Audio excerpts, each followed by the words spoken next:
அன்பிற்கினியவர்களே, இனிய காலை வணக்கம். ஒரு வீடியோ கிளிப்பிங் ஒன்று பார்த்தேங்க. அதில் பின்னாடி ஒரு சீட்டில் ஒரு அம்மா உட்காந்துருக்குறாங்க. முன்னாடி ஒரு சின்ன குழந்தை, ரொம்ப குட்டி குழந்தை, பால் குடிக்கிற குழந்தை.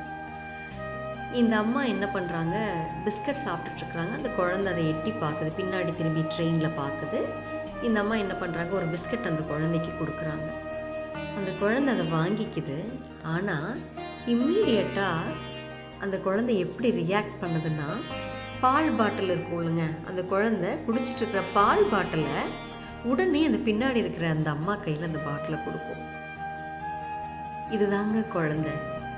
அந்த குழந்தைக்கு கொடுக்கணுமா கொடுக்காம இருக்கணுமா, இவங்க நல்லவங்களா கெட்டவங்களா அதெல்லாம் தெரியாதுங்க. இவங்க கையிலிருந்து ஒரு பொருளை வாங்கணுன்னையும் தங்கிட்ட இருந்த பொருளை அவங்களுக்கு பகிர்ந்துக்கணும்னு தோணுச்சு பார்த்தீங்களா? அதுதான் குழந்தையுடைய மனசு. எல்லா குழந்தையும் பிறக்கும்போது நல்ல குழந்தைங்களாக தாங்க பிறக்கிறாங்க. கடவுள் அவங்கள அப்படித்தான் பிறக்க வைக்கிறார். அது பெற்றோர்களாகிய நம்ம, ஆசிரியர்களாகிய நம்ம, இந்த சமூகத்தில் இருக்கிற மக்கள், அதுவும் நம்ம தான், எல்லாரும் தான் அந்த குழந்தைய நல்ல ஒரு மனிதனாகவோ இல்லை தேவையற்ற குணங்களுடைய தீய மனிதனாகவோ மாற்றுறது நம்ம கையில் தாங்க இருக்குது. நான் திரும்ப திரும்ப சொல்கிற வார்த்தை தான், குழந்தைங்க என்றைக்குமே கெட்ட வார்த்தை கெட்ட செயலை செய்யாதுங்க. கேட்குற வார்த்தையைத்தான் அந்த குழந்தை செய்யும்.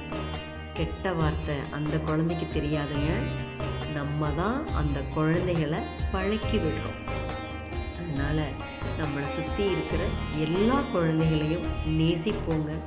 நல்லதை மட்டுமே அந்த குழந்தைங்களுக்கு பகிர்ந்துக்குவோங்க. நிச்சயமாக அடுத்த தலைமுறை ரொம்ப அழகான தலைமுறையாக வளரட்டுங்க. இனிய குழந்தைகள் தின நல்வாழ்த்துக்கள் அனைவருக்கும், எல்லா குழந்தைகளுக்கும், எந்த வயதில் இருந்தாலும். நாளை சந்திப்போம் தோழமைகளே. மகிழ்வுடன் விஸ்டம் மெட்ரிக் மேல்நிலைப்பள்ளி, செய்யாற்றை வென்றார்.